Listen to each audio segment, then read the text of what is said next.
उमेदवारी अर्ज मागे घेण्यासाठी आता शेवटचे काही तास शिल्लक उरलेले आहेत. अजूनही सर्वच राजकीय पक्षात अनेक बंडोबा अजून आपली उमेदवारी कायम ठेवण्यामध्ये. बंडोबा संध्याकाळपर्यंत थंडोबा होती. आणि आपण पाहिलं असेल की जे निवडणूक अधिकारी आहेत, जे आरओ आहेत, त्यांच्यावर अनेक मंत्र्यांकडून दबाव येतो. अनेक मंत्र्यांचे फोन त्यांना जात आहेत गेल्या 2-3 दिवसापासून. का जात आहेत, कशा करता जात आहेत. काल सुद्धा आचारसंहिता लागू आहे, पण उपमुख्यमंत्री जे आहेत ठाण्यातले, त्यांच्या निवासस्थानाबाहेर सरकारी अधिकाऱ्यांच्या गाड्यांचा ताफा उभा होता. त्याच्यामध्ये काही आरो होते. बरं, कशा करता? आचारसंहिता आहे ना. अधिकाऱ्यांनी जर आचारसंहितेचं पालन स्वतः केलं नाही तर त्यांनी उमेदवारांना आणि जनतेला कोणत्या आधारावर ते सांगतात की आचारसंहितेचं पालन करा? हे सगळे आरो आहेत, त्यांचा फोन रेकॉर्ड तपासला पाहिजे निवडणूक आयोगात. त्यांना कोणत्या मंत्र्यांचे कधी फोन गेले, डेप्युटी CMचे कधी फोन गेले, आणि त्यानुसार कोणते उमेदवारी अर्ज हे बाद केले. उमेदवारांनी माघार घ्यावी यासाठी आरोच्या माध्यमातून दबाव आणले जात आहे. राहुल नार्वेकरांचा विषय हा अत्यंत गंभीर आहे.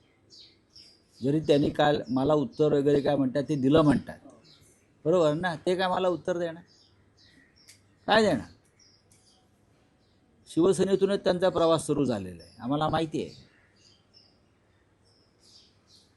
CCTV फुटेज काढा 30 डिसेंबरचं 4 वाजल्यानंतर CCTV फुटेज काढा. माझ्या माहितीप्रमाणे 4 नंतरचं CCTV फुटेज हे गायब केलेलं आहे. CCTV फुटेज गायब कसं होतं?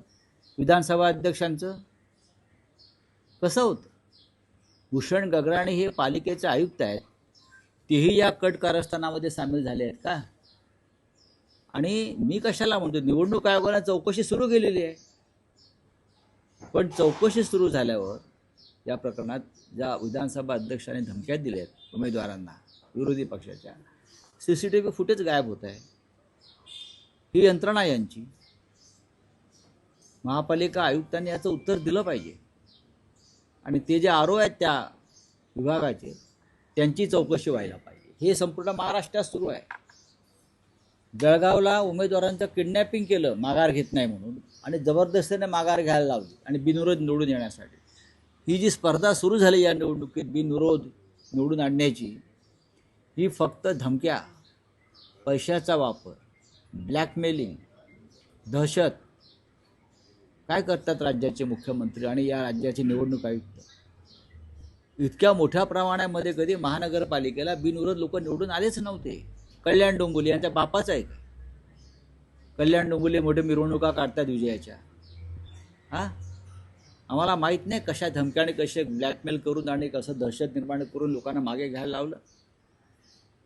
या इथे तर पोपटलाल त्याच्याकडे त्याच पद्धतीने केलेलं आहे सगळं. ठीक आहे, बघू ना निवडणुका होत. ठाण्यामध्ये 125 अर्ज, त्यातले बहुतांश अर्ज हे महाविकास आघाडीचे बाद करण्यात आले असं मनसेकडनं सांगण्यात येते. संभाजीनगरमध्ये अंबादास दानवे असं म्हणतात की धमक्या दिल्या जातात. आणि मी आता काय, मग मी वेगळं काय सांगतो? ठाण्यामध्ये मी विशेष करून सांगतो, पक्ष सांगत नाहीत कोणत्या पक्षाचे अर्ज बाद झाले. बघा, काल आणि परवा सर्व प्रमुख ठाण्यातले आणि काही प्रमुख निवडणुकी संदर्भातल्या अधिकाऱ्यांच्या गाड्या या उपमुख्यमंत्र्यांच्या दारात मोठ्या प्रमाणात लागलेल्या होत्या. त्यानंतर परवापासून ही प्रक्रिया सुरू झाली होती. ठाण्यामध्ये, कल्याण डोंबिवलीमध्ये ही स्पर्धा भारतीय जनता पक्ष आणि मिंदे गटामध्ये आहे. आणि त्यासाठी निवडणूक यंत्रणेचा गैरवापर होतो. या राज्याचे निवडणूक आयुक्ताचं नाव दिनेश वाघमारे आहे. त्याने नावाला जागावं. मी कालही बोललो, या वाघमारांनी निदान लांडग्यांना तरी मारावं. बरं, हे त्यांना सामील आहेत की काय? चोखलिंगम हे केंद्रीय निवडणूक आयुक्त आहे तिकडले, वाघमारे राज्याचे हे करतायत काय? हे कोणत्या प्रकारची यंत्रणा राबवत आहे? अंबादास दानवे यांनी सांगितलेल्या गोष्टीत सत्य आहे, तथ्य आहे. हे निवडणूक अधिकारी धमक्या देत आहेत उमेदवारांना विरोधी पक्षांच्या, मागे घ्या म्हणून. कारण त्यांच्यावरती संबंधित पालकमंत्र्यांचा दबाव आहे प्रत्येक ठिकाणी. हे किती काळ चालणार? ही लोकशाही आहे का? तुम्ही याला लोकशाही म्हटलं, तुम्ही याला निवडणूक म्हणता? महाराष्ट्रामध्ये अशा प्रकारचं वातावरण कधीच निर्माण झालं नव्हतं. ते आता भारतीय जनता पक्ष, मेंदी आणि अजित पवारांनी सुरू केलेलं आहे. महाराष्ट्रातले सगळे गुंड अजित पवारांच्या पक्षात गेले, सगळे गुंड. तुम्ही कोणत्या गुंडाचं नाव घ्या आणि कोणत्या गुंड टोळीचा संदर्भ आहे, ते सगळे अजित पवारांच्या पक्षात आहेत आणि हा पक्ष भारतीय जनता पक्षाबरोबर सत्तेत सामील आहे. सर, केडीएमसी मध्ये भाजपचे अनेक उमेदवार बिनविरोध निवडून आले.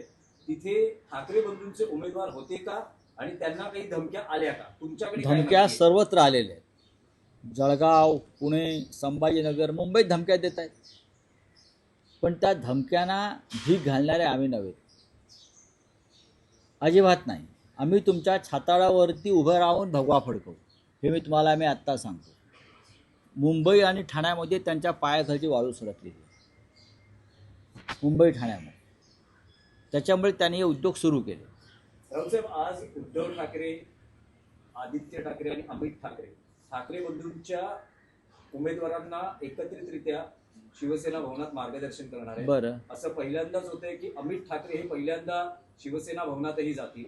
तर त्या निमित्तानं काय सांगा? आनंदाची गोष्ट आहे. 4 तारखेला सन्मान्य राज ठाकरे सुद्धा शिवसेना भवनात येत आहेत. वचननामा, जो संयुक्त वचननामा आम्ही प्रकाशित करतो आहोत, त्या संदर्भात काल उद्धवजी आणि राजसाहेबांमध्ये चर्चा झाली प्रदीर्घ काळ. त्यानंतर 4 तारखेला शिवसेना भवनामध्ये वचननाम्याचं प्रकाशन आहे आणि माननीय राज ठाकरे शिवसेना भवनात त्यासाठी उपस्थित राहतील. ही सगळ्यांसाठी, आमच्या सगळ्यांसाठी आनंदाची गोष्ट आहे. साधारण किती वर्षांनी राज ठाकरे शिवसेना भवनात येतील? त्यांना परवा हा प्रश्न विचारा तुम्ही. शिवसेना भवन हेच वचननामा जाहीर करण्यासाठी शिवसेना भवन हेच ठिकाण का निवडलं? प्रेस कॉन्फरन्स तर ब्ल्यू सीला झाली. शिवसेना भवनासारखी प्रेरणादायी जागा दुसरी या महाराष्ट्रात आहे का? जिथे बाळासाहेब ठाकरेंनी, हिंदुहृदय सम्राटांनी, शिवसेना प्रमुखांनी इथे बसून अख्ख्या महाराष्ट्राचं राजकारण केलं, मराठी माणसाच्या न्याय हक्कासाठी संघर्ष केला, त्यात राज ठाकरेसुद्धा सहभागी होते बराच काळ. त्या जागेशिवाय दुसरी कोणती जागा आमच्यासमोर दिसत नाही. आणि जिथे शिवसेना भवन आहे तिथे आता मनसेचा उमेदवार लढतोय ना. अरे विचार काय करताय, मी सांगतो ना. मोहन भागवत म्हणताय ज्या ठिकाणी तुम्ही राहता त्या ठिकाणची भाषा तुम्हाला आली पाहिजे. मग मोहन भागवतांना सांगा, बोला मराठीत बोला. त्यांना कधी मराठीत बोलताना ऐकलंय का तुम्ही जास्त? आ बोला ना मराठीत. नाव भागवत आहे ना तुमचं. मग राष्ट्रीय स्वयंसेवक संघाचं हेडक्वार्टर, मुख्यालय जर नागपुरात आहे, त्यांनी त्यांचा सगळा कारभार मराठीत केला पाहिजे. तुम्ही जा त्यांच्याकडे, हिंदीमध्ये बोलतात. राज ठाकरेंनी त्यांच्या उमेदवारांना कानमंत्र देताना, सल्ले देताना सांगितलं होतं की तुम्हाला ऑफर्स येतील आणि तुम्ही त्याला बळी पडू नका. आणि स्वतःला देखील ऑफर आलेल्या होत्या, त्या सर्वांना त्यांनी पळवून लावलं असं त्यांनी जाहीररित्या सांगितलं. हो, मला माहिती आहे. मला ही सगळ्या पडद्यामागच्या पटकथा मला माहिती आहेत. कोणाच्या ऑफर होत्या, कोणाच्या ऑफर्स होत्या राज ठाकरे? कशाला सांगायला पाहिजे? मराठी माणसामध्ये फूट पाडण्यासाठी सगळ्या पद्धतीचे प्रयत्न केले, पण राज ठाकरे साहेब हे अत्यंत ठाम राहिले की मराठी माणसामध्ये यावेळेला कोणती फूट पडू देणार नाही. उद्धव आणि राज ठाकरे यांचं जे ऐक्य आहे, ही जी एकी आहे, त्याच्यामुळे विरोधकांच्या पोटामध्ये, भाजपच्या पोटामध्ये, मिंद्यांच्या पोटामध्ये गोळा आलेला आहे. चला, एक मराठीत प्रश्न आहे की या निवडणुकीत दिसत आहे महापौर कोणाचा, कोणत्या भाषिक असेल, आणि सगळेच जण सांगतायत जे दावे केले जात आहेत, कोणी ठाकरे बंधू म्हणतायत मराठी, महायुतीचे नेते म्हणतात महायुतीचा, कोणी म्हणताय उत्तर भारतीय होणार, आता- असा हा केंद्रबिंदू ठरतो आहे महापौर नेमका कोणाचा आणि कोणत्या भाषेचा? का मुंबईमध्ये महापौर कोणाचाही शंका आहे का? मुंबईमध्ये ही शंका असताच कामा नये. मुंबईमध्ये मराठीत महापौर होईल. पण आता भारतीय जनता पक्षानं काय सुरू केलं आहे? मुंबईचा महापौर हिंदू होईल. बरोबर नाही? हिंदू होईल. हे आम्हाला हिंदुत्व शिकवतात लफंगे, हे आम्हाला ह्या शिकवतात हिंदुत्व. या मुंबईतूनच हिंदुत्वाचा लढा बाळासाहेब ठाकरेंनी सुरू केला आहे, लक्षात घ्या. पण ही मुंबई मराठी आहे. ही मुंबई मराठी आहे. छत्रपती शिवाजी महाराजांनी हिंदवी स्वराज्य स्थापन केलं, पण शिवाजी महाराज मराठी आहे. डॉक्टर बाबासाहेब आंबेडकरांनी संविधान लिहिलं, आंबेडकर मराठी आहे. हे लक्षात घ्या. आम्हाला हे हिंदुत्वाचं खूळ लावू नका. आमच्या नसानसात रक्ताच्या प्रत्येक थेंबात हिंदुत्व आहे. पण मुंबईचा महापौर मराठी होईल, हे हिंदू होईल वगैरे आम्हाला सांगू नका. मी जे म्हणालो, इथे जय महाराष्ट्र चालणार, जय श्रीराम आमच्या हृदयामध्ये. पण इथे जय महाराष्ट्र, जय भवानी, जय शिवाजी हाच नारा चालणार. वातावरण बिघडवू नका. कृपाशंकरी सर्वासर्व करतात. अरे सोड रे. अरे सर,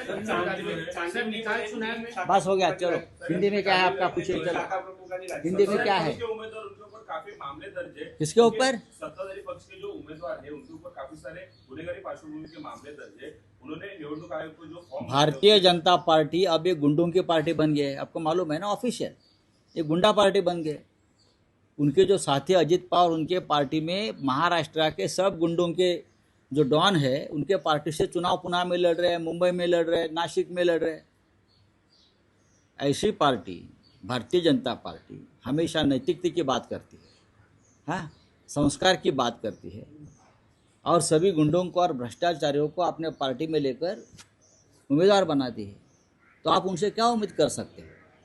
शिवसेना को या मराठी मानुस को हराने के लिए ये गुंडों की मदद ले रही है, उसमें उनकी हार है. चलिए, थैंक यू.